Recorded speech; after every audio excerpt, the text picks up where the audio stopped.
काही काही शब्दच आपल्याला भिववतात. विवेक हा शब्द फक्त विचारवंतांनी वापरण्याचा शब्द आहे का? आपण सगळेजणच तो शब्द वापरू शकतो. अनेक संज्ञा ज्या आहेत अंधश्रद्धा निर्मूलन समितीतल्या, त्या आपला विचार पोचवताना कुठेतरी रुक्ष होत नाहीत ना, ह्याचा आपण कार्यकर्त्यांनी विचार करायला पाहिजे.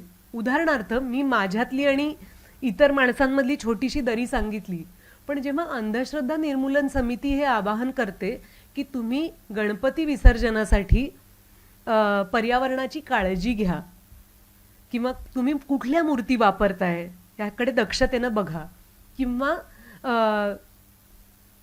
वारी पण पंढरपूरच्या वारीच्या दरम्यान सुद्धा अंधश्रद्धा निर्मूलन समितीने बरेच कार्यक्रम घेतले होते. आपली एक वारीही असते मला असं वाटतं. तर या एकमेकांना मुक्ताच्या बोलण्यात ते आलंच की आपण किती जास्तीत जास्त लोकांमध्ये गेलं पाहिजे